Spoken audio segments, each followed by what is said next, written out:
ने आज लोकसभा में ऐसा धमाकेदार भाषण दिया है जिससे बीजेपी और मोदी सरकार भीतर तक दहल चुकी है।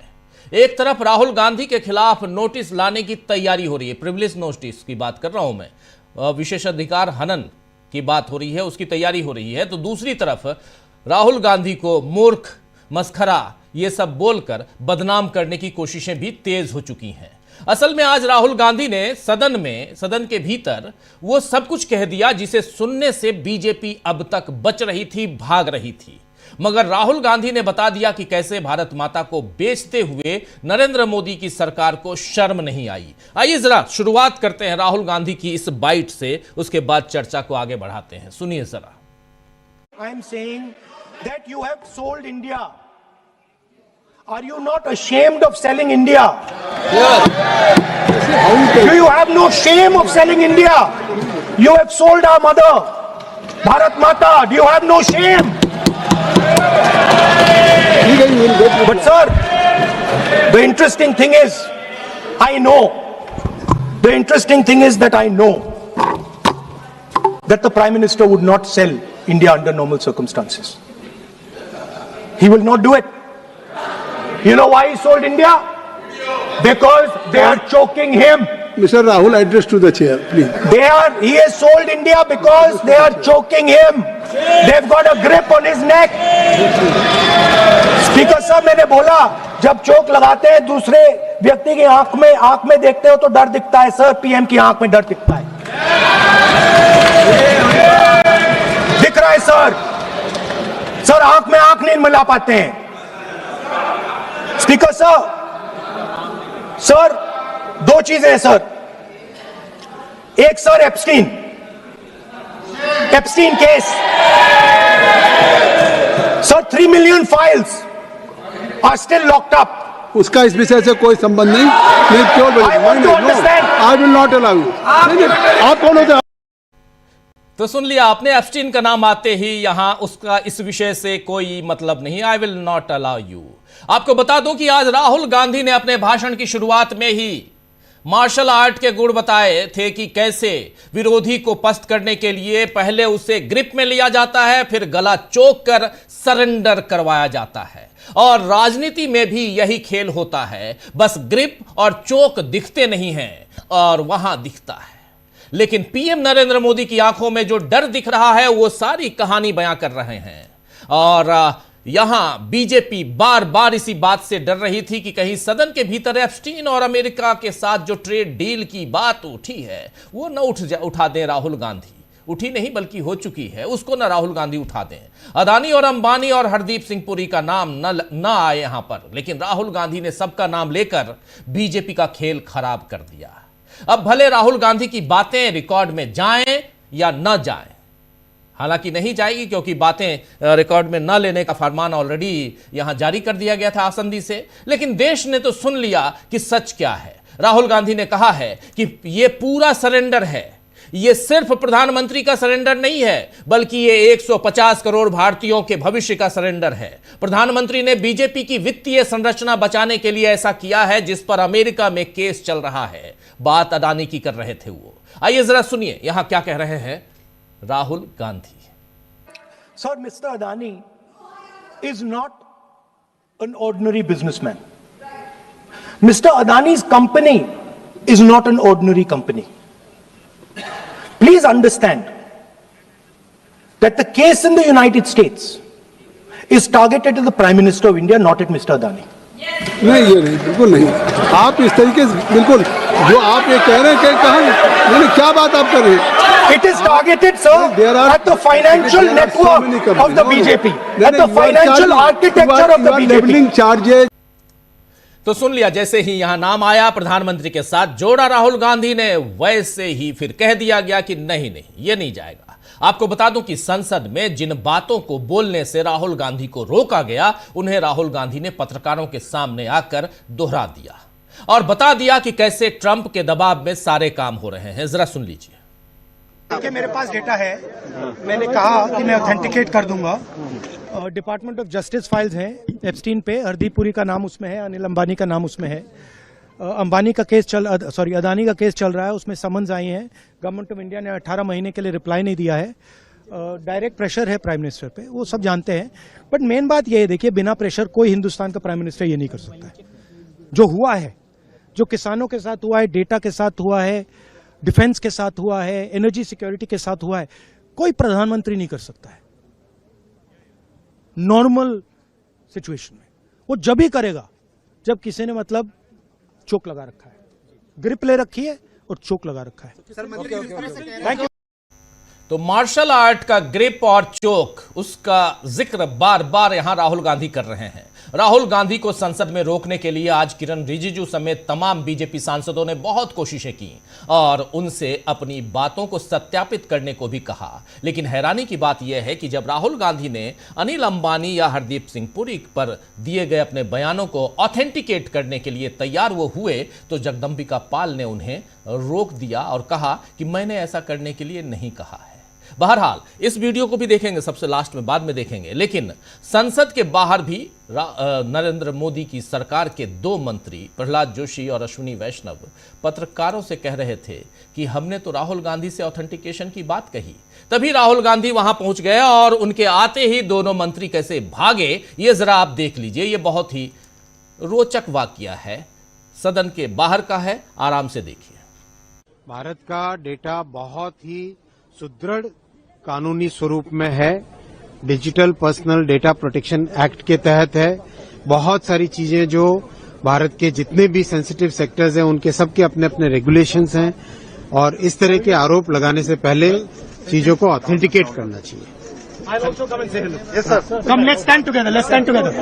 Let's do it together. Come, do it together.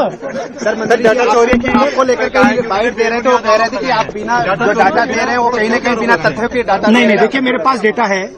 मैंने कहा कि मैं ऑथेंटिकेट कर दूंगा। डिपार्टमेंट ऑफ जस्टिस फाइल्स हैं एप्स्टीन पे, हरदीप पुरी का नाम उसमें है, अनिल अंबानी का नाम उसमें है। अदानी का केस चल रहा है, उसमें समन्स आई हैं। गवर्नमेंट ऑफ इंडिया ने 18 महीने के लिए रिप्लाई नहीं दिया है। डायरेक्ट प्रेशर है प्राइम मिनिस्टर पे, वो सब जानते हैं। बट मेन बात ये है, देखिए, बिना प्रेशर कोई हिंदुस्तान का प्राइम मिनिस्टर ये नहीं कर सकता। जो हुआ है, जो किसानों के साथ हुआ है, डेटा के साथ हुआ है, डिफेंस के साथ हुआ है, एनर्जी सिक्योरिटी के साथ हुआ है, कोई प्रधानमंत्री नहीं कर सकता नॉर्मल सिचुएशन।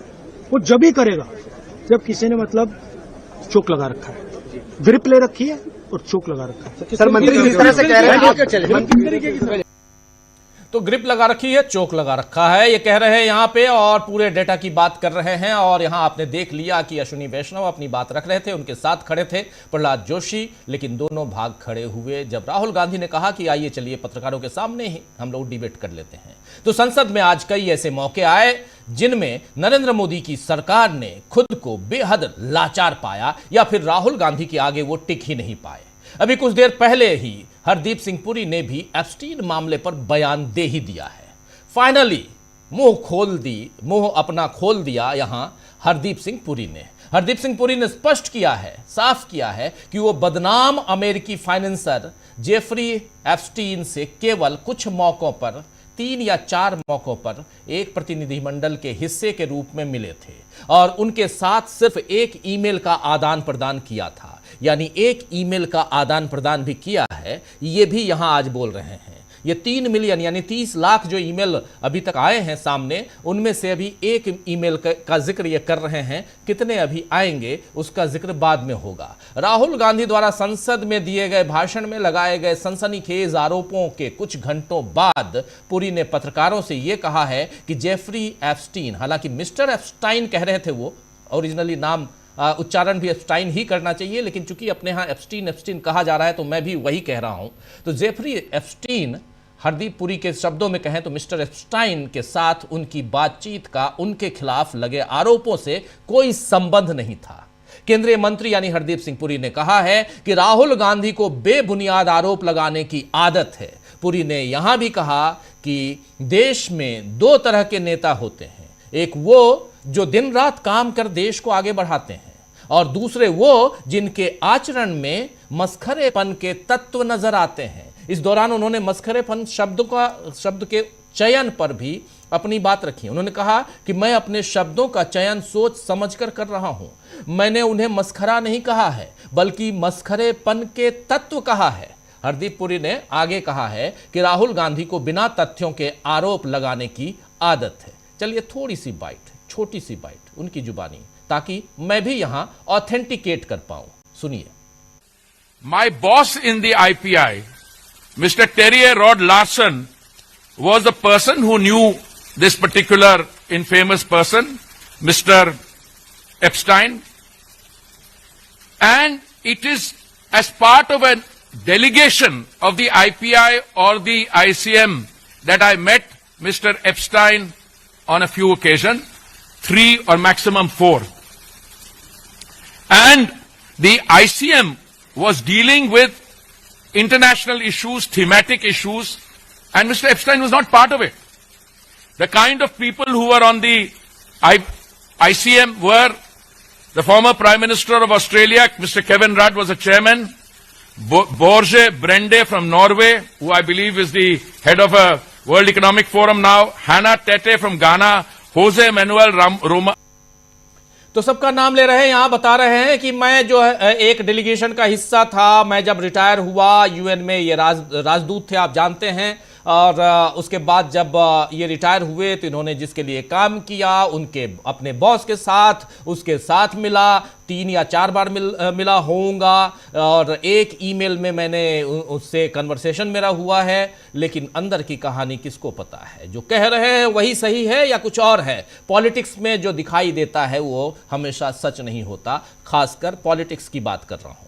तो राहुल गांधी पर वार करके भी जिस तरह की सफाई हरदीप पुरी ने पेश की है, उससे राहुल गांधी ही सही साबित हो रहे हैं। वहीं इससे पहले संसदीय मामलों के मंत्री किरण रिजिजू ने कहा है कि राहुल गांधी ने बिना कोई नोटिस दिए मंत्री हरदीप सिंह पुरी पर गंभीर आरोप लगाया है और यह विशेषाधिकार का हनन है। हम स्पीकर के पास जरूरी नोटिस फाइल करेंगे, ये कह रहे हैं यहां किरण रिजिजू।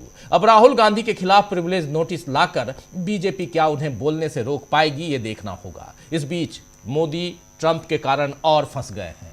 डोनाल्ड ट्रंप का जिक्र आ रहा है तो उनका नाम लेना जरूरी है यहां, वरना न्यूज पॉइंट अधूरा रह जाएगा। तो डोनाल्ड ट्रंप साहब की बात यहां जरूरी है, जो कहते हैं कि मैं जब चाहूं तब नरेंद्र मोदी के पॉलिटिकल करियर को बर्बाद कर दूं, लेकिन मैं भी करना नहीं चाह रहा हूं क्योंकि वो झुके हुए हैं। और जैसा राहुल गांधी के शब्दों में आप देख लीजिए, मार्शल आर्ट के 2 शब्द जो बार बार यहां कह रहे हैं, ग्रिप एंड चोक। इस बीच मोदी ट्रंप के कारण और फंस गए हैं। आज अमेरिका के राष्ट्रपति डोनाल्ड ट्रंप ने ऑपरेशन सिंदूर पर फिर बयान दिया है और भारत और पाकिस्तान के बीच हुए सैन्य संघर्ष के दौरान गिराए गए विमानों की संख्या बढ़ाकर अब 10 बता दी है। पहले अलग अलग मौकों पर इस संख्या को कभी 5, कभी 7, कभी 8 वो बताते थे, लेकिन अब वो 10 बता रहे हैं। और आपको यह भी बता दूं कि ट्रंप अब तक 75 बार दोनों देशों के बीच युद्ध रुकवाने का दावा कर चुके हैं, लेकिन नरेंद्र मोदी उनका मुंह अब तक बंद नहीं करवा पाए हैं। वहीं ट्रंप ने टैरिफ पर भी बड़ा बयान दिया है। फॉक्स बिजनेस को दिए गए इंटरव्यू में जब एंकर ने ट्रंप की व्यापार में रेसिप्रोसिटी पॉलिसी और टैरिफ के इस्तेमाल की तारीफ की, तो ट्रंप ने कहा कि उन्होंने 8 युद्ध सुलझाए हैं और उनमें से कम 6 टैरिफ के कारण खत्म हुए हैं। ट्रंप ने यहां पर कहा है कि मैंने कहा कि अगर आप ये युद्ध नहीं रोकते हैं तो मैं आप पर टैरिफ लगा दूंगा, क्योंकि मैं लोगों को मरते हुए नहीं देखना चाहता हूं।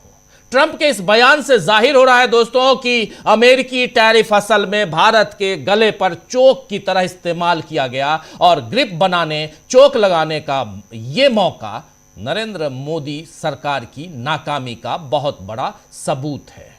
तो आइए आज चर्चा करेंगे कि राहुल गांधी के जबरदस्त भाषण से कैसे लड़खड़ा गई है बीजेपी। क्या खुद को वो संभाल पाएगी या अब इसका नुकसान उसे लंबे वक्त तक भुगतना पड़ेगा। लेकिन जब ऑथेंटिकेशन की बात आ रही है तो एक फाइनल आपके सामने एक बाइट रखना चाहता हूं, फिर चर्चा की शुरुआत करते हैं। राहुल गांधी जब कह रहे थे अदानी, अंबानी, अनिल अंबानी खासकर, और हरदीप पुरी, इन सब का नाम ले रहे थे, तो किरण रिजिजू साहब खड़े हुए। रिजिजू साहब ने कहा कि नेता प्रतिपक्ष इस ढंग से बात नहीं रख सकते, उनको ऑथेंटिकेट करना होगा। ऑथेंटिकेट करने के लिए तुरंत तैयार हो गए राहुल गांधी। राहुल गांधी ने कहा कि मैं अभी कर देता हूं। इसके बाद मौके की गंभीरता को समझते हुए कि राहुल गांधी ऑथेंटिकेट अगर कर दिए तो भारी मुसीबत में फंस जाएगी सरकार, और बचाने के लिए खड़े हो गए। वहां खड़े तो नहीं हुए, लेकिन आसंदी से उन्होंने हस्तक्षेप किया जगदंबिका पाल ने, जो ओम बिरला की जगह अभी मौजूद हैं। ओम बिरला तो अब कब दिखाई देंगे पता नहीं, लेकिन क्योंकि अविश्वास प्रस्ताव उनके खिलाफ आ चुका है, आप जानते हैं, तो इसलिए इस कन्वर्सेशन को सुन लेते हैं। भाषण राहुल गांधी दे रहे थे, फिर चर्चा की शुरुआत करते हैं, सुनिए। He is the leader of opposition. All the points he has made have serious repercussion. He must authenticate on all the allegations he has made. I will authenticate right now. I've got it. You have to Sir, let me authenticate. Kindly. Already you have taken 45 minutes. Kindly. Sir, let me authenticate, sir. But kindly. Sir, he has said to authenticate. I will authenticate right now. That you have to just give in advance, and that you have to. No, sir, I will authenticate right now. I'm authenticating.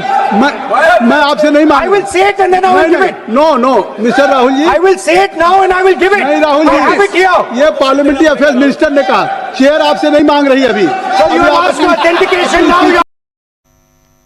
चलिए चर्चा की शुरुआत करते हैं। हमारे साथ कुछ वरिष्ठ साथी जुड़े हुए हैं, उनसे पहले आपका परिचय करवाता हूं, फिर आगे बढ़ते हैं।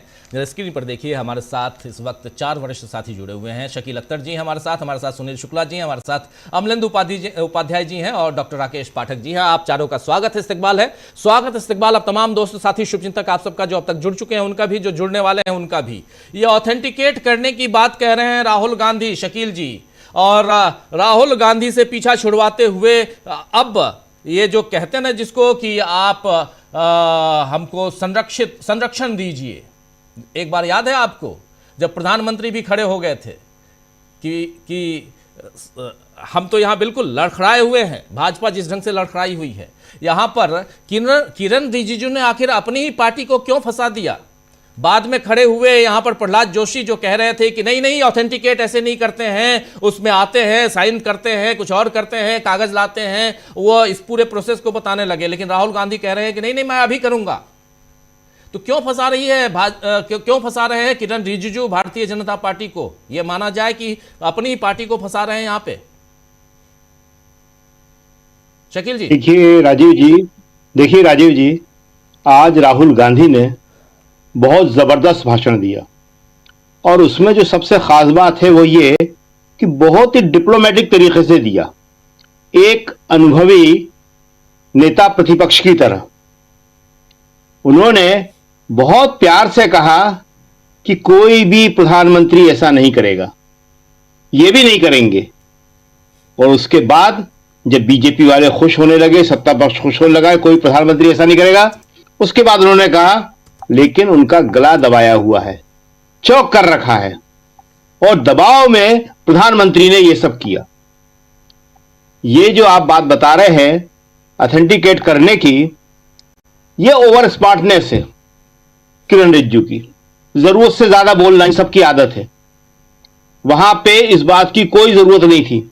और राहुल, हमने कहा कि बहुत ही स्मार्टली, अनुभवी, आज की तारीख में संसदीय परंपराओं, नियमों के बारे में जो लोकसभा का विपक्ष में जो लोग हैं उनमें राहुल गांधी जो हैं वो सबसे ज्यादा समझ रहे हैं। वो तो बिल्कुल तत्पर थे, तैयार थे। लेकिन फिर जगदंबिका पाल को चेयर में बैठे थे, उन्हें बताया गया कि जनाब क्या कर रहे हैं, रोकिए उनको, और फिर उन्हें रोका गया। ये जो विशेषाधिकार हनन की बात कर रहे हैं किरण रिजिजू, अपनी उसी झेप को मिटाने के लिए कर रहे हैं। किरण रिजिजू की वजह से ही सरकार फंस रही थी, खुद प्रधानमंत्री फंस रहे थे, और बहुत बुरी तरह फंस रहे थे। अगर राहुल गांधी ऑथेंटिकेट कर देते तो इनके पास कोई जवाब नहीं होता, वो सबूत हो जाता। किरण रिजिजू ऑथेंटिकेट करना क्या होता है, वो सबूत मांग रहे थे, बिल्कुल प्रमाण मांग रहे थे, और राहुल कह रहे थे कि मैं प्रमाण देने को तैयार हूं। उन्होंने जो कहा कि वो फाइलें हैं, उन फाइलों में नाम है, यही तो करना था ना।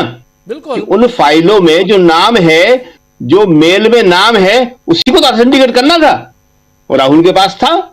वो साइन करके देते कि देखिए ये एप्स्टीन फाइल में ये हरदीप पुरी, ये अनिल अंबानी का नाम लिखा हुआ है। और ये अगर पार्लियामेंट की कार्रवाई में चला जाता, लोकसभा की कार्रवाई में चला जाता, तो बहुत बड़ी मुश्किल हो जाती। तो ये ओवर स्मार्टनेस जो थी किरण रिजिजू की, इसने आज बहुत बुरी तरह फंसा दिया था। लेकिन जगदम्बिका पाल अब इसकी क्या कीमत वसूलेंगे हमें नहीं मालूम। वो तो शायद अब नए लोकसभा अध्यक्ष की तरह व्यवहार कर रहे हैं। अभी खाली ओम बिरला ने यह कहा है कि जब तक डिस्कशन होगा और डिसीजन नहीं होगा मैं नहीं बैठूंगा। ये सोच रहा है कि वो तो गए।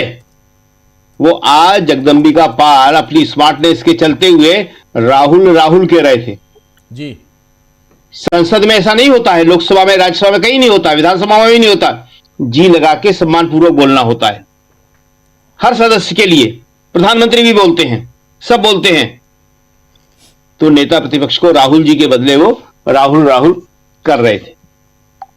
तो ये जो है एक बड़ा अच्छा राहुल का भाषण था। और हमने जो बताया कि उन्होंने बहुत ही सोच समझ के अपनी सारी बात कह लिए, कहीं पे भी उन्हें रोका नहीं गया। क्योंकि आज जब सुबह उनके बोलने की बात चर्चा थी कि आज बोलेंगे, वो कल से ही थी बात तो खैर, कि आज वो बोलेंगे, करीब 1:15 बजे वो बोलने के लिए खड़े हुए हैं। तो बीजेपी वाले सोच रहे थे, सत्ता पक्ष वाले सोच रहे थे कि राहुल किताब पर बात करेंगे और हम सदन नहीं चलने देंगे। सब जगह चर्चा थी कि राहुल किताब को छोड़ेंगे नहीं। पर हमने कहा राहुल बहुत स्मार्ट हो गए हैं, राहुल ने किताब का जिक्र तक नहीं किया। और जिस विषय पे वो बोलना चाहते थे, उनका जो मुख्य मुद्दा था एप्स्टीन फाइल, उनका जो मुख्य मुद्दा था कि प्रधानमंत्री झुक गए हैं, प्रधानमंत्री डर गए हैं, इससे साफ शब्दों में कोई नहीं बोल सकता। और वो लोग समझ ही नहीं पाए जब तक राहुल बोल के निकल लिए कि उनकी आंखों में डर दिख रहा है। प्रधानमंत्री आंख नहीं मिला सकते, इससे बड़ी बात और क्या होगी।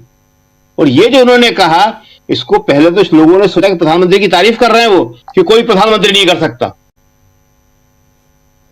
लेकिन उन्होंने कहा कि प्रधानमंत्री ने इसलिए किया क्योंकि उनका गला दबाया हुआ है, उनके ऊपर दबाव है, उनकी कोई कमजोरी है बहुत बड़ी, इसलिए किया उन्होंने।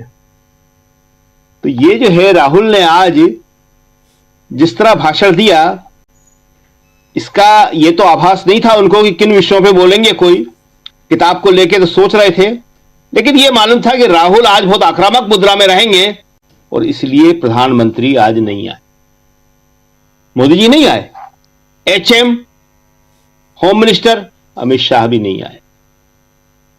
उनको मालूम था कि अगर हम सामने होंगे तो राहुल के तेवर और ज्यादा कड़े हो जाएंगे। और राहुल कह चुके हैं कि मेरे सामने नहीं आएंगे। वो उस दिन राष्ट्रपति के अभिभाषण पर आ गए थे। और जो आप अभी याद दिला रहे थे कि प्रधानमंत्री ने और अमित शाह ने संरक्षण मांगा था, सही बात है, संरक्षण मांगता है विपक्ष, लोकसभा अध्यक्ष से या राज्यसभा में सभापति से, चेयरमैन से। यहां वो मांग रहे थे संरक्षण, कि हमारे को आप मदद करिए, हमें हमारा संरक्षण कीजिए आप लोग। तो आज राहुल के भाषण के बहुत सारे अंश हमने सुना दिए, उसमें बहुत बड़ी कई बातें थी। जो भारत माता वाला आपने सुनाया वो बड़ा इंपॉर्टेंट था। बहुत भारत माता की ये लोग बात करते हैं कि भारत माता को बेच दिया, भारत को बेच दिया आपने। और जो उन्होंने कहा कि ये डील बराबरी की नहीं है, ये मजबूरी की है। और एक बड़ा इंपॉर्टेंट पॉइंट था कि टेक्सटाइल में हम पे 18% लगा दिया, आप चुप रहे। बांग्लादेश पे 0 है, उस 0 का मुकाबला हमारे टेक्सटाइल के उद्योग वाले कैसे करेंगे 18% के साथ।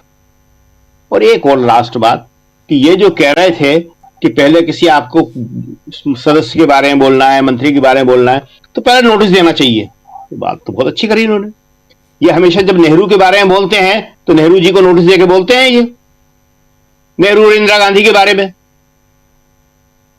ये जब बोलते हैं तो इन्हें मालूम नहीं पड़ता है क्या बोल रहे हैं। क्या आप इस विषय पे नहीं बोल सकते, इसका नाम नहीं ले सकते, उसका नाम नहीं ले सकते, ये नेहरू का ले सकते हैं नाम। और इसमें एक और इंपॉर्टेंट बात कि किस तरह जिसे कहते हैं क्रिकेट की भाषा में कि पूरी फील्डिंग जो है तितर बितर हो गई। तो इनकी पूरी फील्डिंग किस तरह तितर बितर हो गई, पहले अडानी का नाम आते ही चेयर से भी कहा जाता था और विपक्ष के सत्ता पक्ष के लोग भी कहते थे अडानी का नाम नहीं। आज बड़े आराम से राहुल अडानी का नाम ले गए, वो कोई कुछ नहीं बोल पाया। क्यों? क्योंकि उन्हें एप्स्टीन के नाम पर वो सावधान थे कि ये वाला जो शॉट ना मार पाए राहुल, एप्स्टीन का नाम ना ले पाए। और जैसे ही एप्स्टीन का नाम लिया वो सारे के सारे चिल्लाने लगे और चेयर ने भी मना करने लगा। तो आज के राहुल का भाषण जो है बहुत ही शानदार रहा, बहुत ही बढ़िया रहा। जो उन्हें कहना था वो सारी बात कह गए। आपने जो एक वीडियो दिखाया था जब दो मंत्री बात कर रहे थे जी, उसका अगर पहले वाला भी अगर आप पार्ट दिखा लें तो बात पूरी हो जाएगी कि राहुल किस तरह, किस आत्मविश्वास के साथ आ रहे हैं। इन्होंने पहले देख लिया था राहुल गाते हुए, वो बड़ा इंपॉर्टेंट है कि राहुल का जो आत्मविश्वास है। राहुल कह रहे थे कि जब ग्रिप आ जाती है और आप चौक कर लेते हैं तो आपका आत्मविश्वास बढ़ जाता है, सामने वाले का डर बढ़ जाता है। वो आत्मविश्वास का जो राहुल की चाल है उसमें वो आत्मविश्वास झलक रहा है। तो राहुल का दिन था आज का, और राहुल ने आज जो है सरकार को, प्रधानमंत्री अपने कमरे में बैठ के सुन रहे थे, सरकार को बुरी तरह जो है बैकफुट पर डाल दिया। जी जी, जी, राहुल गांधी ने सरकार को बुरी तरह बैकफुट पर डाल दिया है। जबरदस्त भाषण आज राहुल गांधी का, और इस भाषण से कैसे बीजेपी लड़खड़ा गई है। किरण रिजिजू यहां अपनी पार्टी को संभालने की कोशिश और इससे बाहर निकालने की कोशिश में क्यों आखिर डुबाने की तरफ बढ़ रहे थे। जरा जल्दी से डॉक्टर राकेश पाठक जी आपके पास आता हूं, फिर सुनील शुक्ला जी हैं, अमलेंदु जी, आप तमाम साथियों के पास आता हूं। डॉक्टर साहब, कैसे देखते हैं आप इस पूरे घटनाक्रम को? राहुल गांधी अंदर भी बाहर भी, और तस्वीरें देख रहे हैं आप, यहाँ पर एप्स्टीन का मामला जिसको सदन में राहुल गांधी उठाना चाहते थे, फाइनली लेकर चले आए। भले उसको आप काट छाट कर लीजिए, कुछ भी कर लीजिए, लेकिन चर्चा तो हम कर रहे हैं ना। बाकी लोगों ने, पूरी दुनिया ने, जिन जिन लोगों ने, और वो रिकॉर्ड में ऑलरेडी रहे ना रहे, लेकिन ऑलरेडी उस समय लाइव टेलीकास्ट देखा है हमारे जरिए, आपके जरिए, संसद टीवी के जरिए लोगों ने देखा है। कैसे देखते हैं आप इसको? आपकी टिप्पणी। राजीव जी, आज का दिन राहुल गांधी के नाम था। नेता प्रतिपक्ष को जिस तरह से टू दी पॉइंट बोलना चाहिए वैसे धारा प्रवाह राहुल गांधी बोले। मजेदार बात यह है कि राहुल गांधी जिस मार्शल आर्ट के ब्लैक बेल्ट हैं, आईकिडो, उसका आविष्कार करने वाले, उस कला का इजाद करने वाले मोरी होई उशीबा ने सोचा भी नहीं होगा कि एक दिन दुनिया के सबसे बड़े लोकतंत्र की सबसे बड़ी पंचायत में उनके मार्शल आर्ट का इस तरह बखान होगा।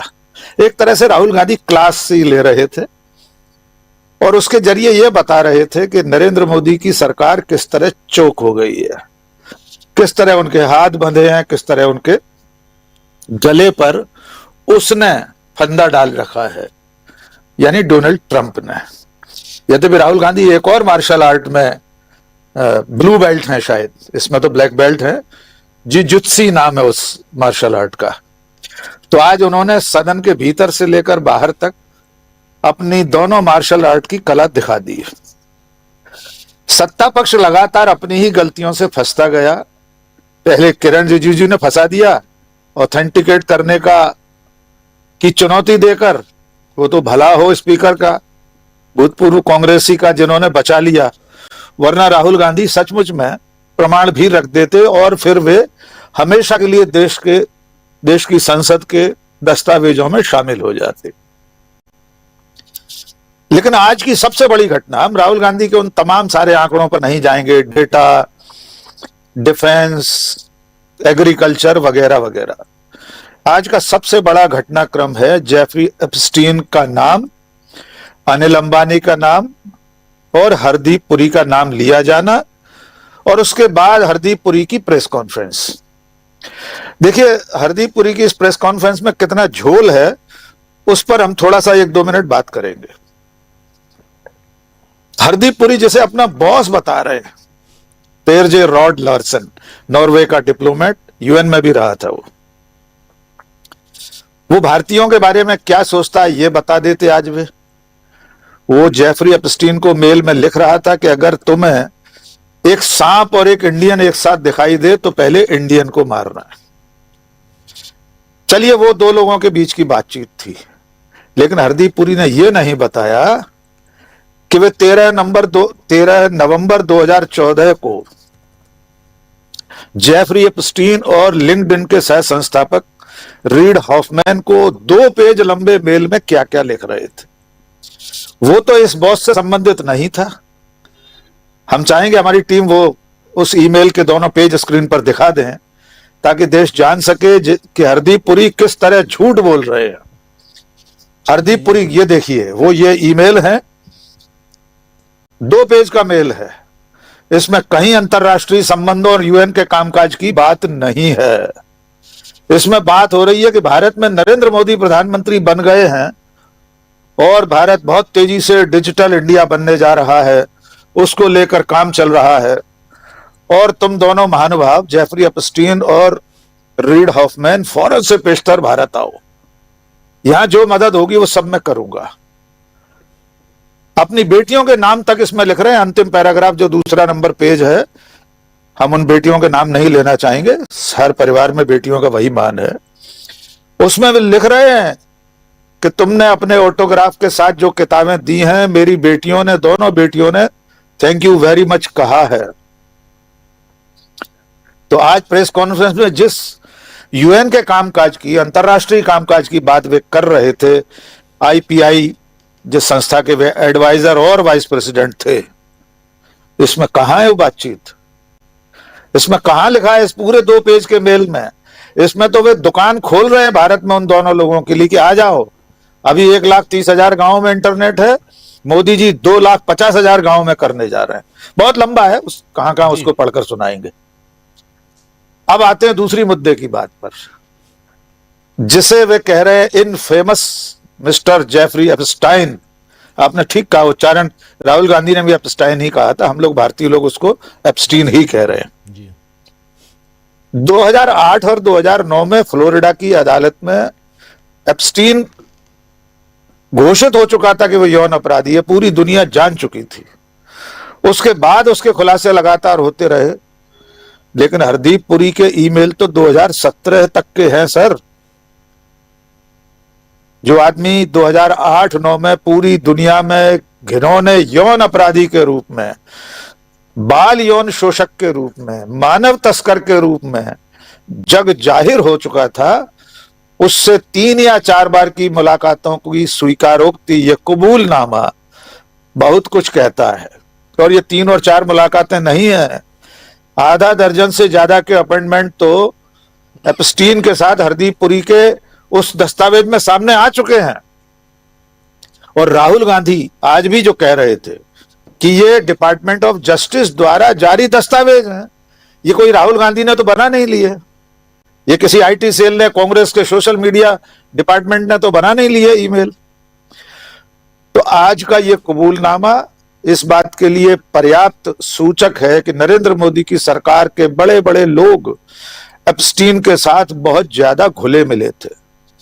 अब इसमें एक प्रश्न उठाया जा रहा है कि वो जो बाकी गतिविधियां थी उसकी, ये यौन उत्पीड़न संबंधी, उसमें इनका कोई संबंध नहीं था। बेशक अब तक ऐसी कोई चीज सामने नहीं आई है, लेकिन दुनिया के 10 से ज्यादा देशों में जो अब तक त्यागपत्र हुए हैं, उनमें से जिन लोगों के त्यागपत्र हुए हैं वे भी उन यौन गतिविधियों में लिप्त नहीं मिले हैं। उनके नाम भर आ गए, इस पर इस्तीफे हो गए। ग्रेट ब्रिटेन के प्रधानमंत्री कीर स्टारमर का चीफ ऑफ स्टाफ, उसका तो दोष सिर्फ इतना था कि उसने एक राजदूत की नियुक्ति के लिए उसे प्रोत्साहित किया था, उसे प्रमोट किया था। वो तो कभी गया भी नहीं वहां, उसको इस्तीफा देना पड़ा। कितने ऐसे नाम है जो सिर्फ नाम आने भर से इस्तीफा देकर घर बैठ गए हैं। यहां कुतर्क गढ़ा जा रहा है कि मेरा और कोई लेना देना नहीं था। और आखिरी बात यह कि राहुल गांधी ने जो भी कारण गिनाए हैं, गला दबा होने के, हाथ बंधे होने के, उसके कारणों की पड़ताल जब होगी, वाकई में कभी कानून ने अपना काम किया, तो अनिल अंबानी, हरदीप पुरी, इन सब लोगों ने जो बिचौलिए की भूमिका निभाई थी, उसका खुलासा भी किसी न किसी दिन होगा। कुछ तो मजबूरियां रही होंगी, वरना कोई यूं ही देश नहीं बेचता। जी जी। और देश बेचने की बात, भारत माता को बेचने की बात पर बहुत बिलबिला रहे हैं बीजेपी के लोग। इनको इतिहास पढ़ना चाहिए। डॉक्टर राम मनोहर लोहिया जैसे पंडित नेहरू के मुखर आलोचक और अनन्य मित्र इसी सदन में भारत माता को बेचने जैसी बात करते रहे हैं। वो मुहावरा है, देश कोई जनपथ मार्केट में लाजपत मार्केट में और चांदनी चौक के फुटपाथ पर रखकर नहीं बेचा जाता। देश इसी तरह बेचा जाता है जैसे यूएस इंडिया ट्रेड डील में बेच दिया गया है। जी राजीव जी। जी बिल्कुल बिल्कुल आप सही कह रहे हैं। जल्दी से आना चाहता हूं सुनील शुक्ला जी आपके पास, आप कैसे देखते हैं इस पूरे मामले को? और पहली बार स्वीकारोक्ति भारत का कोई नेता, ऑफिसर, कोई भी अभी तक किसी ने आधिकारिक तौर पर यह स्वीकार नहीं किया था कि उसका कोई भी किसी भी ढंग से पत्राचार ही सही एप्स्टीन के साथ हुआ हो। पहली बार राहुल गांधी ने जैसे ही भाषण दिया सदन के अंदर, बिलबिलाते हुए बाहर यहां प्रेस कॉन्फ्रेंस, कैसे देखते हैं आप इसको? धन्यवाद राजीव जी। दरअसल हरदीप पुरी साहब के सामने कोई विकल्प नहीं बचा था। यह कहने की स्थिति में नहीं है कि मेरी मुलाकात नहीं हुई। इतने अभिलेख दस्तावेज सामने आ गए हैं कि वो अगर यह कहते कि मैं नहीं मिला हूं तो और इनकी शिक्षा लेदार होती। लेकिन यह स्वीकारोक्ति में जो जिन चीजों से बचने का प्रयास कर रहे थे वो और खुल के सामने आ गया। ठीक है, आपने कहा कि आप अपने बॉस के साथ एप्स्टाइन से मिले थे, तो क्या आपने अपने बॉस को यह बताया था कि ये एप्स्टाइन जो है यह एक बाल यौन अपराधी है या विभिन्न अदालतों में इसको सजा हो चुकी है? एक जिम्मेदार सलाहकार होने के नाते आपकी यह जिम्मेदारी नहीं बनती थी कि आप उसको बताते कि आप जिससे मिलने जा रहे हैं उसके बारे में जनधारणा कैसी है और अदालतों से किस तरह के मामले सामने आ गए हैं? वो क्यों नहीं स्वीकार करते हैं? और आपने अगर ये नहीं बताया तो निश्चित रूप से आप एक अपराधी से मिल रहे थे। ये कोई ऐसा तो है नहीं कि जब इनकी मुलाकात हुई है उसके बाद वो एप्स्टाइन अपराधी घोषित किया गया या उसके मामले सामने आए। इनकी मुलाकात के वर्षों पहले वह दुनिया भर में कुख्यात हो चुका था, क्यों मिलने गया? और आप कोई ऐसा तो था नहीं कि आपको कोई गला दबा करके वो राहुल गांधी के मार्शल आर्ट की तरह से किसी ने आपको गलत चोक कर दिया कि नहीं आपको मिलना ही पड़ेगा। आप तो आजाद नागरिक थे, स्वतंत्र आप सलाहकार थे वहां। आप कहते कि नहीं इस बारे में इस व्यक्ति की यह धारणा है, इससे मुलाकात उचित नहीं है, वो मिलने गया। और जो उनके साथ ईमेल को लेकर के जो बात कही जा रही है उसका उसको स्वीकार कीजिए कि आपने लिखा है कि नहीं लिखा है। उसमें आप कौन से अंतर्राष्ट्रीय संबंधों की बात कर रहे थे या आपने संस्थान जिस संस्था की बात आप कर रहे हैं उसी गतिविधियों की आप चर्चा कर रहे थे? एक कुख्यात अपराधी से मिलना यह सामान्य बात है। तो हरदीप पुरी साहब के सामने कोई विकल्प नहीं था स्वीकार करने के, और यह स्वीकार करके उन्होंने राहुल गांधी की बातों को साबित किया। ये उनके लिए और सबके नाम आएंगे। इसीलिए जगदम्बिका पाल ने उसको एथेंटिकेट वाले मसले पर विड्रा कर लिया कि नहीं चेयर ने आपको नहीं कहा, संसदीय कार्य मंत्री ने तो कहा ना। तो आप संसदीय कार्य मंत्री को भी तो आप कहिए कि आपने क्यों मांग दिया। आपको कहना चाहिए कि साहब संसदीय कार्य मंत्री कौन होते हैं ऑथेंटिकेशन की बात करने वाले? लोग सभापति जो पीठासीन अधिकारी थे उन्होंने बात तो नहीं कही। ये गंभीर मसला था। लोगों ने भारतीय जनता पार्टी के लोगों ने जो हल्ला गुल्ला करके राहुल गांधी को रोकने का एक तरीका अख्तियार कर लिया था, वह उसी रास्ते पे चल रहा है। राहुल गांधी ने अब तक कोई ऐसी बात नहीं कही है जिसको वो ऑथेंटिकेट करने की स्थिति में नहीं है। कोई बात नहीं है, कोई ऐसी बात नहीं कही। चाहे वो किताब का मसला हो जो जनरल नरवणे साहब की बात हो जो उनके हाथ में है, इसको साबित नहीं कर पाएंगे क्योंकि किताब छपी नहीं। प्रकाशित होना और छपना दो अलग चीजें हैं।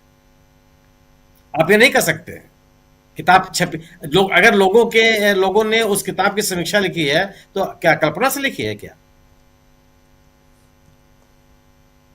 राहुल गांधी के पास जो भी आरोप हैं उन सभी आरोपों को लेकर के उनके पास सामग्री है, इसे कोई इनकार नहीं कर सकता। तो बड़ा कठिन काम है कि आप राहुल गांधी से कहिए कि ऑथेंटिकेट कीजिए और भाग खड़े हो। जो यूएस ट्रेड डील की बात कर रहे हो और जो कह रहे हैं कि आपने भारत को भेज दिया, वो भी सबके आधार है, सबके कारण उसके पास सामने। अगर आप देश के आर्थिक हितों के प्रतिकूल कोई समझौता करते हैं तो देश बेचना नहीं है तो क्या हुआ?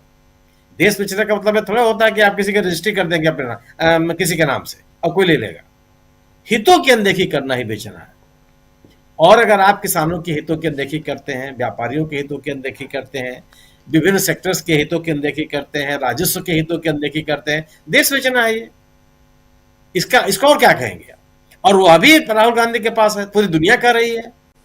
आज तक कोई व्यक्ति, अगर यह देश बेचना नहीं है, तो भारत सरकार का कोई भी प्रतिनिधि, कोई भी मंत्री इस डील के ऊपर आकर के सार्वजनिक रूप से लोगों से बहस करने के लिए क्यों नहीं तैयार है? विदेश मंत्री से पूछिए तो कहते हैं कॉमर्स मिनिस्टर से पूछिए, कॉमर्स मिनिस्टर से पूछिए तो कहते हैं राजस्व मंत्री से पूछिए।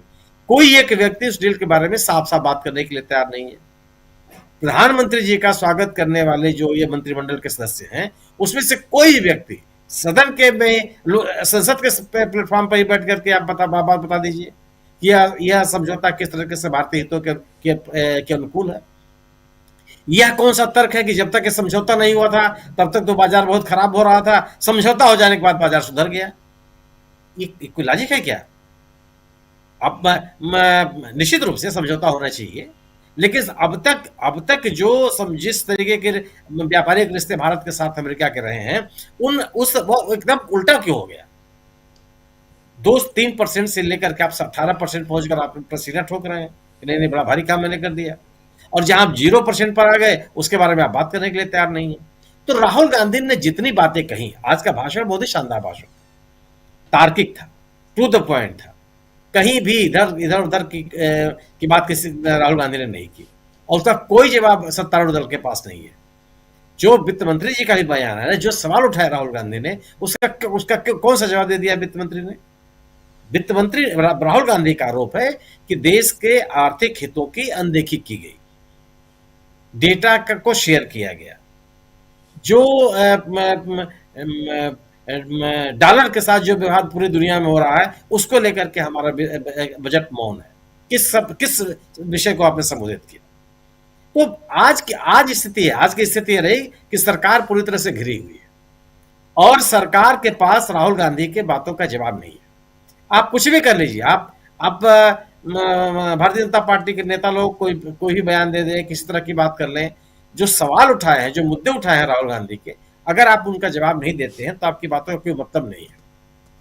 मेरा अपना मानना यह है कि राहुल गांधी ने आज अपने भाषण से सरकार को पूरी तरह से घेर लिया। देश के आर्थिक हितों की अनदेखी करने का आरोप, देश के संप्रभुता के साथ खिलवाड़ करने का आरोप, देश के किसानों के साथ के हितों को एकदम पूरी तरह से नकार देने का आरोप, ये जो आरोप है बड़े गंभीर है, ये सामान्य बातें नहीं है। और जो विवादास्पद मुद्दे थे या जिस पर हल्ला हंगामा हो सकता था, राहुल गांधी ने बिल्कुल बड़े करीने से उसे किनारा कर लिया। आज किताब की बात उन्होंने नहीं की, किताब की बात फिर किसी और दिन कर लेंगे। और इसका लाभ भी है कि कम से कम आज उनके भाषण से केवल ट्रेड डील पे बात होगी, केवल और केवल देश की आर्थिक स्थितियों के ऊपर बात होगी, विषयांतर कहीं नहीं हुए। तो अब स्थिति है कि अगर आपके पास तर्क था, अगर आप राहुल गांधी की बातों का जवाब दे सकते थे, तो बाहर जब राहुल गांधी ने कहा कि आइए, दोनों विद्वान मंत्री हैं, दोनों के दोनों लोग बहुत बोलते हैं सदन के भीतर, जोशी जी भी और वैष्णव साहब भी, खड़े होकर बात कर लेते। बात करने की स्थिति में आप नहीं थे। आपके सामने वो स्थिति नहीं थी कि आप जो प्रश्न उठाया राहुल गांधी ने, आप उसका जवाब दे पाते। एक बहुत ही सधा हुआ, तार्किक, सारगर्भित और कंटेंट के साथ राहुल गांधी ने आज भाषण दिया। और ये निश्चित रूप से सरकार के सामने जो सवाल रखे हैं, उन सवालों का जवाब बहुत आसान नहीं होगा। जी बिल्कुल आप सही कह रहे हैं। यहाँ पर हमारे साथ गुरदीप सिंह सप्पल साहब भी जुड़ गए हैं। सप्पल जी, आपका स्वागत है इस कार्यक्रम में। सप्पल जी का वीडियो थोड़ा डाउन दिख रहा है, खैर कनेक्ट हो रहे हैं, तब तक आता हूं। जल्दी से पहले अमलेंदु जी आपके पास। अमलेंदु जी, पूरे इस घटनाक्रम पे आपकी पहली प्रतिक्रिया। देखिए राजीव जी, एक तो आज ये सरकार जो है वो अपने ही बुने जाल में बुरी तरीके से फंसी और ये साबित हुआ कि एपस्टीन का मामला जो है वो काफी ज्यादा, एक तरह से कहा जाए, वो बीजेपी को, प्रधानमंत्री नरेंद्र मोदी को परेशान करने वाला है। ये आज बीजेपी ने खुद स्वीकार किया। लेकिन राजीव जी, आज सुबह ही मैंने टिप्पणी की थी कि आखिर किरण रिजिजू साहब का नरेंद्र मोदी जी से क्या दुश्मनी है, और कल भी मैंने ये बात कही थी, और आज उनको किरण रिजिजू साहब ने मेरी बात को सच साबित किया। लपक के उन्होंने कहा कि इसको ऑथेंटिकेट कीजिए, ऑथेंटिकेट कीजिए। ऑथेंटिकेट करने का मतलब ही ये है कि भाई ऑन रिकॉर्ड चला जाएगी और उसे रिकॉर्ड में से निकाला भी नहीं जा सकता। तो आखिर किरण रिजिजू साहब एपस्टीन के मामले को मोदी जी के खिलाफ क्यों ऑथेंटिकेट करवाना चाहते थे?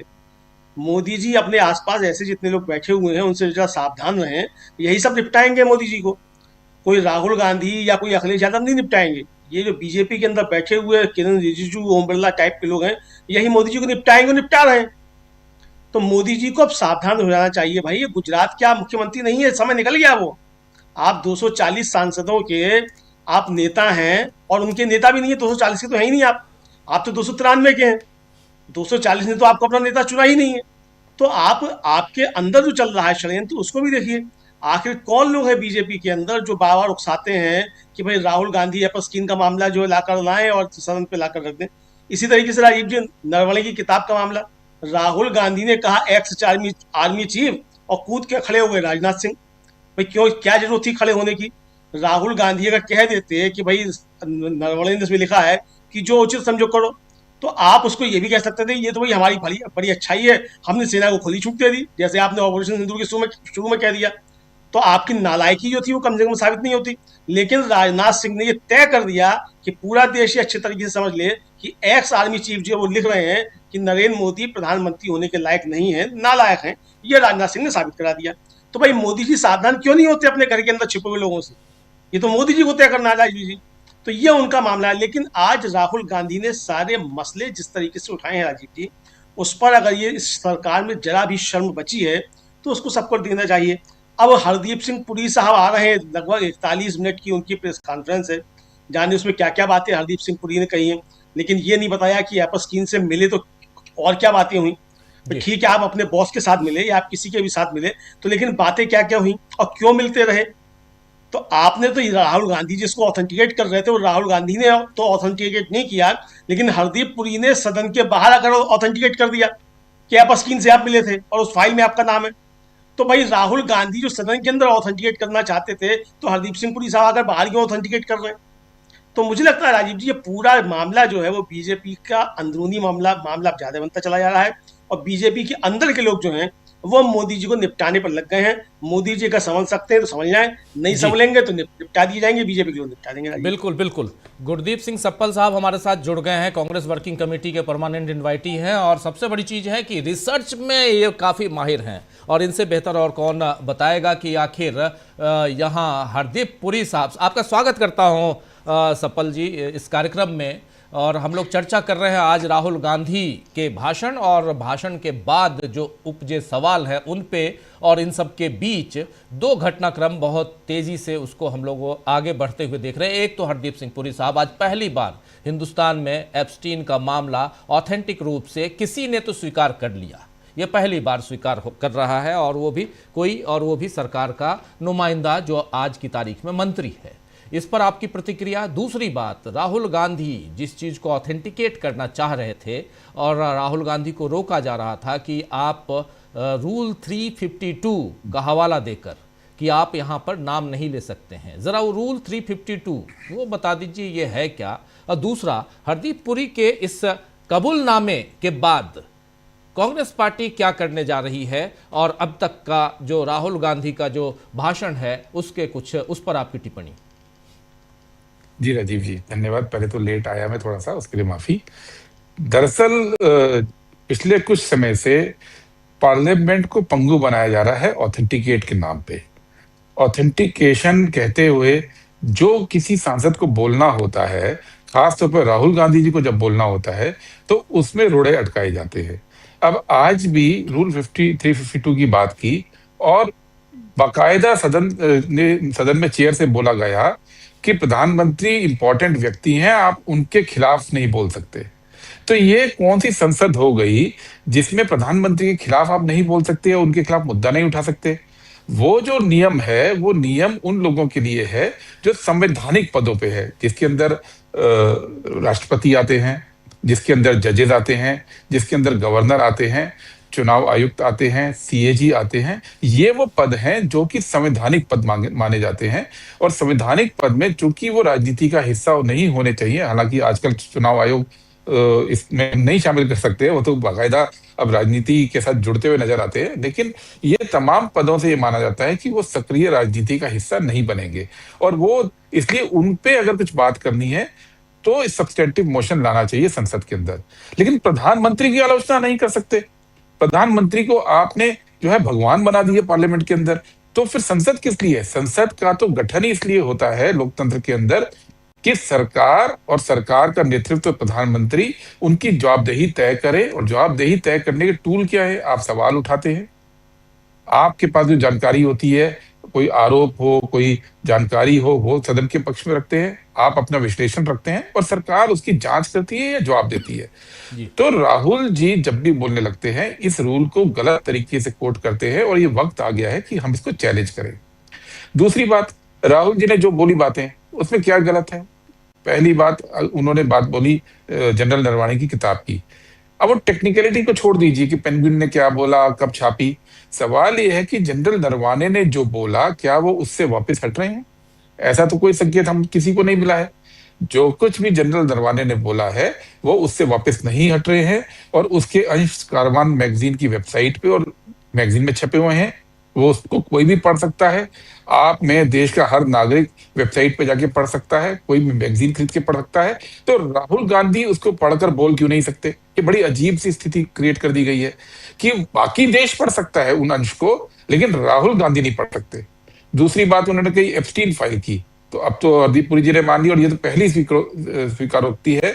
अभी आगे देखिए, अभी तो अनिल अंबानी के नाम सामने आए हैं, अभी जयपुर की मुख्यमंत्री के बेटे के नाम सामने आए हैं, ऐसे बहुत नाम सामने आएंगे। हरदीप पुरी की सफाई तो अपनी जगह है, वो तो डिप्लोमेट थे, बाकी तो उनका क्या संबंध है वो सवाल तो उठेंगे। और इसको पूरी दुनिया जानती है, ये पब्लिक रिकॉर्ड है, कोई भी इंटरनेट पे जाके देख सकता है कि भारत से किस किस के नाम आ रहे हैं। तो इसको संसद में उठाने में क्या दिक्कत है? तीसरा इश्यू उन्होंने उठाया वो है अडानी के खिलाफ जो समन्स इश्यू हुए हैं अमेरिकी कोर्ट द्वारा, वो भी पब्लिक डोमेन में जानकारी है, तो उसको उठाने में क्या दिक्कत है? और चौथा उन्होंने उठाया जो यूएस डील हुई है वो एक तरफा हुई है, और जो भारत जो है अमेरिका के सामने झुका है। अब ये बातें भी अगर संसद में नहीं की जाएंगी तो फिर संसद में क्या बोलना होगा? क्या वही बोले जो सरकार रटाती है, जो सरकारी कागज बोलते हैं, जो सरकारी रिपोर्ट बोलती है? वो बोलने के लिए संसद नहीं बनी है ना। राहुल गांधी को देश के सामने असलियत रखनी है, और देश की जनभावना को भी पार्लियामेंट के अंदर रिफ्लेक्ट करना है एज लीडर ऑफ ऑपोजिशन। यही उनका संवैधानिक कर्तव्य है, और इसको रोका जा रहा है। लेकिन राहुल गांधी से कहा जा रहा है कि आप अदानी का नाम मत लीजिए, अंबानी का नाम मत लीजिए। आज अनिल अंबानी का नाम ले रहे थे और कह रहे थे कि वो अब तक उनको जेल में होना चाहिए था, और अदानी के मामले में 18 महीने हो गए और अभी तक जवाब इधर से सरकार ने नहीं दिया। और ये जो डील है कहीं ना कहीं एक प्रेशर में है, और जिस पर चोक एंड ग्रिप की बात कर रहे थे राहुल गांधी, ग्रिप एंड चोक की बात कर रहे थे मार्शल आर्ट के वो फॉर्म को लेकर। आसंदी से और खासकर संसदीय कार्य मंत्री जो हैं उन्होंने भी कहा कि आप सदन की मर्यादा जो है उसको आप तार तार कर रहे हैं, यानी आपसे कहा जा रहा है आसंदी से कि आप इन शब्दों का जो यहाँ नहीं है उनका जिक्र मत कीजिए। तो फिर राहुल गांधी आखिर क्यों करते हैं ऐसे शब्दों का इस्तेमाल जो रोका जाता है, जबकि ये तो नहीं है। 352 के हिसाब से मैं आपसे समझना चाहता हूँ। आप बहुत समय से पार्लियामेंट कवर करते आए हैं, आप देखते आए हैं, आप बड़े अनुभवी पत्रकार हैं, और यहाँ पैनल पे बैठे बाकी लोग भी बहुत अनुभवी पत्रकार हैं। जितने भी मुद्दे विपक्ष पे बीजेपी उठाती थी, फिर चाहे वो बोफोर्स से शुरू कर लीजिए, चाहे वो कोयले के मामले में रहा हो, 2G के मामले में रहा हो, क्या डिबेट्स के अंदर वो कोई नाम नहीं लेते थे? क्या भारत की संसद को आप इतना पंगु बना देंगे कि किसी भी डिबेट में किसी भी मुद्दे से जुड़े व्यक्तियों के नाम नहीं लिए जाएंगे? ये नियम बेसिकली उनके लिए होता था कि जो अपना जवाब, जो इलेक्टेड रिप्रेजेंटेटिव है, जो चुना हुआ व्यक्ति है, वो अपना जवाब सदन में नहीं दे पा रहा है तो उसका नाम नहीं लेना चाहिए, उसको मौका देना चाहिए जवाब का। लेकिन संसद जो है वो किसी का भी नाम नहीं लेगी और बिना नाम के बहस करेगी, ये तो कभी नहीं माना गया था दुनिया के अंदर। खुद बीजेपी ने जब भी कोई मुद्दा उठाया, नाम लिए, आप रिकॉर्ड उठा के देखिए, और ये तो पूरे जनता जानती है ना। तो ये जो बीजेपी अधिकार यूज करती थी विपक्ष के अंदर, वो अधिकार अगर राहुल गांधी यूज कर रहे हैं तो संसद की मर्यादा तार तार हो रही है। इससे हास्यास्पद बात क्या हो सकती है? संसद की मर्यादा तार तार तो स्पीकर कर रहे थे, जब स्पीकर ये बोल रहे थे कि जो महिला सांसद विरोध कर रही थी उनसे पीएम की जान को खतरा हो सकता था, कुछ अनिष्ट हो सकता था। ये तब हुई संसद की मर्यादा तार तार। संसद की मर्यादा तार तार कब हुई? जब पिछले साल राज्यसभा के अंदर उपराष्ट्रपति जो चेयरमैन थे धनखड़ साहब, उन्होंने बहुत बड़ा मुद्दा बनाया कि पार्लियामेंट के अंदर, राज्यसभा के अंदर 50,000 रुपए मिले हैं और मैं इसकी इंक्वायरी करा रहा हूं, ये है और किसके हैं, और आज तक आपको उसके बारे में कुछ नहीं पता लगा जी। और करने लगी, कार करती थी वो तो ठीक था। अब तो सदन के जो चेयर है उस पे बैठे लोग अब फर्जी मुद्दे क्रिएट कर रहे हैं। सदन की गरिमा का हरास उससे होता है। सदन की गरिमा का हरास तब हुआ जब ओम बिड़ला जी ने उस दिन सदन के अंदर बैठ के बोला कि इस सदन के अंदर किताब में छपी या अखबार में छपी किसी चीज पे बात नहीं हो सकती है। अब मतलब ऐसा संसद भारत की होगी जिसमें जो अखबार में छपा होगा और जो किताब में छपा होगा उस पर आप बात नहीं कर सकते। ये होता है सदन की गरिमा तार तार करना। राहुल जी तो जो बात है, जो जानकारी उनके पास है उसको रख रहे हैं और इसका इनको अधिकार है। और अधिकार भी कितना है कि सदन के अंदर वो कुछ भी बोले उसके ऊपर कोई कोर्ट तक कार्रवाई नहीं कर सकती है। इम्यूनिटी रहती है किसी भी सांसद को, राहुल जी को नहीं, हर एक एमपी को इम्यूनिटी रहती है कि वो कुछ भी अपनी विचार व्यक्त कर सकते हैं। और दूसरी बात, अब जो मोदी सरकार का पूरा है कि विचार में आपका जो ओपिनियन है और फैक्ट्स के अंदर आप फर्क करना भूल गए। अगर संसद के अंदर ये नहीं कहा जा सकता कि सरकार भ्रष्ट है तो फिर संसद किस लिए है? अगर संसद के अंदर भ्रष्टाचार के उदाहरण नहीं गिनाए जा सकते तो फिर संसद किस लिए है? फिर तो आप जो है केवल सरकारी कार्यक्रम बनाने के लिए कर रहे हैं। सप्पल जी, लेकिन सरकार का कहना है, आसंदी पे बैठे या बाहर भी ये जो मंत्री हैं इनका कहना है कि राहुल गांधी को जब कहा गया कि राष्ट्रपति के अभिभाषण पर जो चर्चा चल रही है उस पर बात कीजिए तो वो किताब लेके चले आए। जब उनको मौका दिया गया कि आप इधर बजट पे बात कीजिए तो वो एप्स्टीन का फाइल खोल के बैठ गए, खड़े हो गए। तो गुमराह कर रहे हैं सदन को राहुल गांधी को नियम कायदे पता नहीं है और नेता विपक्ष बने हुए हैं। उनको बार बार ये कहा जाता है कि आप पहले रूल बुक पढ़िए। राहुल गांधी भी तो 5 बार के सांसद हैं। ये मैं कांग्रेस पार्टी से समझना चाहता हूं कि कांग्रेस पार्टी इस मसले पे क्या, क्योंकि कहीं ना कहीं राहुल गांधी के इमेज को यहां डाउन करने की कोशिश हो रही है सदन के जरिए, और ये बताने की कोशिश हो रही है कि राहुल गांधी ने रूल बुक नहीं पढ़ रखा है, उनको पता ही नहीं है नियम कायदे जो है सदन के। कैसे देखा जाए इसको? देखिए, राहुल गांधी जी के खिलाफ तो इन्होंने हजारों करोड़ रुपए खर्च किए ये साबित करने में कि इनको कुछ नहीं आता। आज का आप उनका भाषण सुन लीजिए तो समझ में आएगा। जो राहुल गांधी जी को समझ में आता है वो भारत की पूरी सरकार में किसी मंत्री, किसी प्रधानमंत्री को समझ में नहीं आ रहा है, इसलिए वो पूरे झुक गए अमेरिका के सामने। ये तो स्पष्ट है।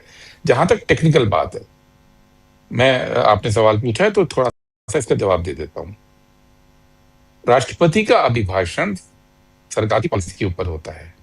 अभिभाषण के अंदर वो तमाम मुद्दे होते हैं जो सरकार के विभिन्न मंत्रालयों से होते हैं, जो सरकार कहती है। अब डिफेंस मंत्रालय, रक्षा मंत्रालय के मुद्दे भी इसमें उठाए जाते हैं। अभिभाषण के ऊपर डिबेट का मतलब ये नहीं होता है कि जो राष्ट्रपति जी ने बोला पॉइंट बाय पॉइंट केवल उन्हीं मुद्दों को उठाना है। वो मुद्दे भी उठाए जाते हैं जो राष्ट्रपति की स्पीच में नहीं थे। यहां तक कि जब राष्ट्रपति की स्पीच पास होती है, इस बार तो धक्के में पास कर दी बिना जवाब के, तो विपक्ष को या किसी भी सांसद को अधिकार होता है अमेंडमेंट लाने का। उस अमेंडमेंट की भाषा होती है that president did not cover this point।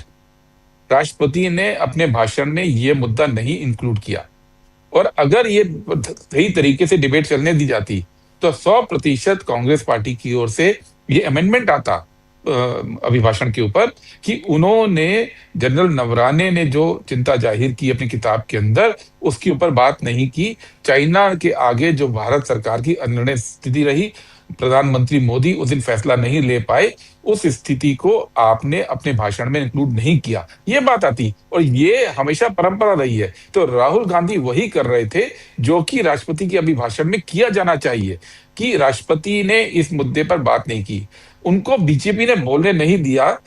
इससे राहुल गांधी दूसरी तरफ बजट के भाषण के अंदर जो भी मंत्रालय को बजट से पैसा मिलना होता है, उस मंत्रालय की फंक्शनिंग पे बात की जा सकती है। ये कल चिदम्बरम साहब ने अपनी स्पीच के शुरू में बोला। अब विदेश मंत्रालय भारत सरकार के बजट पे चलता है, और विदेश मंत्रालय और वाणिज्य मंत्रालय का कोई फेलियर अगर हुआ है ट्रेड डील के अंदर तो उसको बजट में बाकायदा लिया जा सकता है। ये कहीं से, और ये इस बात का सबसे बड़ा सबूत ये है कि आज राहुल जी ने जो बजट स्पीच में मुद्दे उठाए यूएस ट्रेड को लेकर, उसको स्पीकर चाह कर भी एक्सपंज नहीं कर सकते हैं, क्योंकि वो बजट स्पीच के अंदर उठाने के लायक थे, वो रूल के अगेंस्ट नहीं थे। मैं चैलेंज करता हूं कि स्पीकर जो है आज इसको एक्सपंज करके दिखा दें, कह दें कि बजट स्पीच के अंदर ये रूल में नहीं आता है, इसलिए राहुल गांधी ने इसको गलत बोला, हम इसको एक्सपंज कर रहे हैं। वो नहीं कर सकते ना। तो ये जो झूठा एक माहौल बनाया जाता है कि आप इसमें नहीं बोल सकते, उस पे नहीं बोल सकते हैं, ये माहौल तो गलत है ही। तीसरी तरफ जो सरकार कर रही है वो क्या कर रही है? जब तक यूपीए की सरकार थी, और चूंकि मैं खुद उपराष्ट्रपति जी के साथ था, हर हफ्ते 2 कॉलिंग अटेंशन पे डिबेट होती थी जनता के मुद्दों पे, एक शॉर्ट ड्यूरेशन डिस्कशन पे डिबेट होती थी, फिर कुछ डिबेट होती थी जो हाफ एन आवर क्वेश्चन पे होती थी। अब आप मुझे बताइए, ये मोदी सरकार के अंदर कितने शॉर्ट ड्यूरेशन आपने देखे, खासतौर पे पिछले 5-6 साल के अंदर कितने कॉलिंग अटेंशन देखे हैं? हफ्ते में 2 होने चाहिए थे। जो डिबेट होती भी है वो भावनात्मक मुद्दे पे होती है, वंदे मातरम टाइप के, लेकिन जनता के मुद्दों पे बातचीत ही बंद कर दी, जनता के मुद्दों पे डिबेट ही बंद कर दी। केवल और केवल ये चाहते हैं मोदी कि सरकारी काम पास कराने के लिए, चाहे वो धक्के से हो, चाहे वो बिना स्टैंडिंग कमेटी के हो, चाहे वो बिना डिबेट के हो, उसके लिए संसद का इस्तेमाल किया जाए। संसद मोदी जी के इस्तेमाल की वस्तु नहीं है।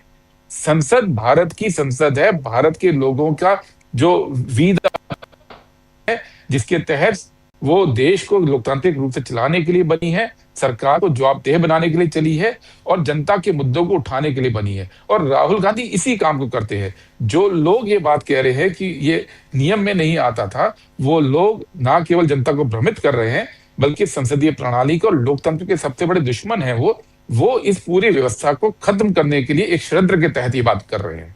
लेकिन अब ये बताइए कि माफी चाहूंगा, हरदीप पुरी साहब ने तो ये स्वीकार कर लिया कि वो मिले थे। कांग्रेस पार्टी आगे क्या करने जा रही है? बात हरदीप पुरी जी ने जो स्वीकार किया है, अभी तो कुछ ही मीटिंग्स का आया है, और जो उनके टाइम में मीटिंग हुई है, केवल स्वीकारोक्ति से काम नहीं चलता है। बात यह है बिंदु कहाँ जोड़ रहे हैं। अनिल अंबानी पे तो बोले नहीं वो, आज अच्छा होता उस पर भी बोलते। आज अच्छा होता कि जयपुर की डिप्टी सीएम के बेटे के ऊपर भी बोलते। ये भी बोलते कि किस तरह से जो हमारे दूतावास के लोग हैं वो इस पूरे के अंदर जुड़े हुए नजर आ रहे हैं। जो तार जुड़ते हैं ना राजीव जी, तारों की बात हो रही है। मिलना तो दुनिया में किसी के लिए कोई गुनाह नहीं है। क्यों मिले, मिलने के बाद कौन कौन से तार जुड़े, और तार जुड़ने के बाद क्या क्या पॉलिसी मेकिंग में फर्क आया, ये है कि जो आज भारत की सरकार की हिम्मत नहीं हो रही है, मोदी की हिम्मत नहीं हो रही है अमेरिका के सामने तनके खड़े होने के लिए, उसके पीछे इन सब चीजों का हाथ है। ऐसा थोड़ी है कि अचानक से उन्होंने सरेंडर कर दिया, और सरेंडर तो किया है। सरेंडर तो स्पष्ट दिख रहा है ना कि अमेरिका सामान खरीदेंगे और सारा अमेरिकी उत्पाद खरीदेंगे, ऑल इंडस्ट्रियल प्रोडक्ट, लेकिन भारत का जो है वो सामान, उस पर टैरिफ लगेगा। हम तो वहां पे उनकी सब शर्तें मानेंगे, लेकिन हमारी दवाइयों के बारे में, फार्मास्यूटिकल के बारे में वो ये तय करेंगे कि इन्वेस्टिगेशन होगा, और अगर उनके राष्ट्र हित में पाया जाएगा तो वो उसको अलाउ करेंगे। हम तो उनका सारा सामान खरीदेंगे, उनके सर्टिफिकेशन को मानना होगा, लेकिन हमारी सरकार ना तो अब सर्टिफिकेशन अपना करेगी, वो अमेरिकी स्टैंडर्ड को मानना चाहिए उसको जी, खो देना चाहिए, उसकी मात्रा में आयात करना है वो अधिकार उसको छोड़ देना चाहिए, प्राइस कंट्रोल का अधिकार छोड़ देना चाहिए, सब्सिडी का अधिकार छोड़ देना चाहिए। ये वार्ता मोदी सरकार ने बाकायदा खोल दी है, और फिर अपना पूरा का पूरा डाटा उसको अमेरिका को फ्री में हैंड ओवर करने की बात कर रहे हैं, जो आपकी सबसे बड़ी ताकत है। ये सरकार यूं ही तो नहीं झुक जाती, सरकार के पास कलेक्टिव विजडम है। जो आज राहुल गांधी जी ने पॉइंट उठाए, ऐसा तो नहीं है कि सरकार के अंदर जो ऑफिसर्स हैं, जो सलाहकार हैं, उनको ये सब बातें नहीं पता तो उनको भी है कि आप भारत के हित को प्लेट में धर के अमेरिका के हवाले कर रहे हैं, पर उन्होंने ये करना उचित समझा तो किसी दबाव के अंदर तो किया है। वो दबाव एप्स्टीन फाइलों से ही आ रहा है और अडानी के केस से आ रहा है, ये तो स्पष्ट है। अदरवाइज बताएं मोदी जी कि ये दबाव कौन सा है? अगर ये दोनों दबाव नहीं है, किस दबाव के अंदर आप भारत के हितों को सरेंडर कर रहे हैं? जी सप्पल जी, एक सवाल और कि यहाँ किरण रिजिजू ने कहा है कि प्रिविलेज मोशन हम लेके आएंगे, नोटिस देंगे हम राहुल गांधी को, इसको कैसे देखते हैं? ये कुछ नहीं है, ये केवल और केवल हेडलाइन मैनेजमेंट है। मैं आपको कुछ डाटा दे दूं। जी बिल्कुल। 2018 जुलाई में प्रिविलेज मोशन की बात की राहुल जी के खिलाफ, 2018 दिसंबर में बात की, 2021 में की, 2022 फरवरी में की, 2023 फरवरी में की, 2024 दिसंबर में की, और अब कर रहे हैं। तो जब भी वो फंस जाते हैं तो कहते हैं हम प्रिविलेज मोशन ला रहे हैं, जैसे कि बहुत बड़ी तोप हो गई है प्रिविलेज मोशन। आप पूछिए जरा बीजेपी वालों से, ये सारे प्रिविलेज मोशन भी तो वो ला रहे थे, कुछ लाए भी थे, उसका क्या हुआ? ये तो क्या है कि वो झूठ का पहाड़, एक स्मोक स्क्रीन बोलते हैं अंग्रेजी में। जब आपके पास सच को छुपाना होता है तो आप एक स्मोक स्क्रीन क्रिएट करते हैं, और ये स्मोक स्क्रीन वो हेडलाइन मैनेजमेंट के थ्रू करते हैं कि आज बोल दिया कि हम प्रिविलेज लाएंगे। अरे प्रिविलेज लाना ही था तो फिर हरदीप पुरी से आपने आज प्रेस कॉन्फ्रेंस क्यों करवाई? वो जो बात हरदीप पुरी प्रेस कॉन्फ्रेंस में बोल रहे हैं वो बात भारत के सदन में नहीं बोली जा सकती है। इतना तो सदन का अपमान मत कीजिए। जो बात प्रेस कॉन्फ्रेंस में बोली जाएगी छुपाएंगे तो सदन का अपमान है। तो ये जो बोला जा रहा है कि हम प्रिविलेज मोशन लाएंगे, इसकी कोई वैल्यू नहीं है। मैंने गिनाया, हर बार जब ये फंसते हैं ऐसी कोई बात करते हैं। सवाल सीधा सा है, सवाल ये है कि क्या जनरल नरवाने ने जी सपल जी नरवने पे आते हैं, लेकिन ये बताइए कि क्या अब हरदीप पुरी ने चूंकि प्रेस कॉन्फ्रेंस कर ली, अब इसके बाद इस मामले को क्या अब सदन के अंदर उठाया जा सकता है? क्योंकि अब तो प्रेस कॉन्फ्रेंस है, स्वीकारोक्ति है। उठाया जा सकता है इस देश के अंदर। ये तो स्पीकर ने उस दिन इन्हीं बातों को रोकने के लिए रूलिंग दी कि अखबार में छपी बातें और किताब में छपी बातें सदन में नहीं उठाई जा सकती। ये ओम बिरला जी ने 4 तारीख को रूलिंग दी थी, ठीक है। टीवी पे आई हुई न्यूज पे कभी कोई सदन आपकी वीडियो डाउन हो रहा, आवाज आपकी वो जा रही है, कट रही है बार बार। थोड़ा यहाँ पे प्रॉब्लम है, इंटरनेट फेल हो गया मेरे यहाँ। जी बस आप देखिए कि जो भी अखबार के अंदर छपा होता है, जो भी टीवी पे आता है, सदन में उसकी हमेशा परंपरा है, सदन बना एक्चुअली है। तो आज अखबार के अंदर कब ये छपेगा, आज प्रेस कॉन्फ्रेंस कर दी गई है, उसको सदन में ना उठाने देना, सदन का अपमान माना जाएगा। जी आवाज आपकी पूरी जा रही है, लेकिन बहुत शुक्रिया सपल जी। मैं समझता हूं कि बहुत सारी बातें, अभी बहुत सारे सवाल हैं जो नहीं, मैं माफी चाहता हूं, मैं पार्लियामेंट के पास हूं और यहाँ पे वाईफाई फेल हो गया, मैं लेट भी हूं, इसी चक्कर में थोड़ी क्वालिटी भी डाउन है। तो कोई बात नहीं, विस्तार से आपसे चर्चा करेंगे हम आराम से, और बहुत महत्वपूर्ण बातें अभी आपसे करनी है। लेकिन बहुत बहुत शुक्रिया आपका सपल जी इस चर्चा में बनने के लिए। ये भी थोड़ा दुर्भाग्य की बात है कि संसद से कुछ 100 मीटर दूर सिग्नल ठीक नहीं आते हैं। ये देश की हालत है। जी बिल्कुल सही आप कह रहे हैं। जी बहुत मेरे को इजाजत है क्योंकि सिग्नल भी खराब है। जी बहुत शुक्रिया आपका, बहुत शुक्रिया। तो अभी आप सुन रहे थे गुरदीप सिंह सप्पल, और कांग्रेस पार्टी CWC के परमानेंट मेंबर हैं। और इनके अलावा अगर एक बहुत महत्वपूर्ण बात यह कि मल्लिकार्जुन खड़गे साहब के साथ जुड़े हुए और पत्रकार भी रहे, और इनके बारे में बेहतर आप जानते हैं, मुझसे ज़्यादा बेहतर। शकील जी, ज़रा आपसे समझना चाहता हूँ कि जो बातें हम लोग अभी कर रहे थे सपल जी के साथ, और इसमें 2-3 सवाल उभर के आते हैं जो उनसे पूछ भी रहा था मैं। अब चूंकि हरदीप पुरी ने प्रेस कॉन्फ्रेंस कर ली, आगे अब कल, क्योंकि कल परसों 2 दिन है और संसद की कार्रवाई होनी है। क्या संसद की कार्यवाही जो है वो आज, इसके बाद कल और परसों से पहले ही खत्म करने का, या कल ही खत्म होने की हम उम्मीद करें? क्योंकि ये साफ दिख रहा है कि चूंकि हरदीप पुरी ने यहाँ स्वीकार कर लिया है एप्स्टीन का मामला, वो उनसे तार जुड़े हुए थे, तो मामला और आगे बढ़ सकता है सदन में। इसलिए क्योंकि अब बात यही आती है सिर्फ और सिर्फ कि राज्यसभा में इसको बजट को पास करवा लिया जाए। यहाँ तो अभी लास्ट में भाषण हो ही रहा था इनका, निर्मला सीतारमण का। जी बिल्कुल, अब जो है सरकार और ज्यादा फंसती नजर आ रही है। ये जो पैनिक रिएक्शन हुआ, हरदीप पुरी की प्रेस कॉन्फ्रेंस करवाई गई, ये सब उसी का नतीजा है। देखिए, अभी आप जो बात कर रहे थे, तो है क्या कि बीजेपी ये मान के चलती है कि हम कुछ भी कर सकते हैं, हम कुछ भी बोल सकते हैं, आप नहीं कर सकते। वो है ना कि हम आह भी भरते हैं तो हो जाते हैं बदनाम, वो कत्ल भी करते हैं तो चर्चा नहीं होता। ये ठीक उसी तरह की इनकी मानसिकता है। एक पुराने नेता हमको याद आ गए, आपकी बातचीत जब सुन रहे थे, जी। अमर सिंह। हम तुलना किसी से किसी की नहीं कर रहे, अमर सिंह का नाम आया है, अमर सिंह का एक कोट बताना चाह रहे हैं। तो अमर सिंह अक्सर कहते थे, हमसे कहते हैं लंगोट ढीला, और खुद करते हैं तो कहते हैं ये तो रासलीला है।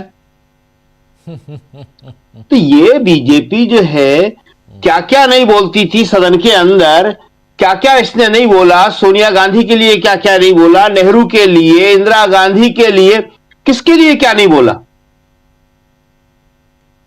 लेकिन यहां पे वो कहते हैं कि आप ये नहीं बोल सकते, आप ये नहीं बोल सकते, आप ये नहीं बोल सकते।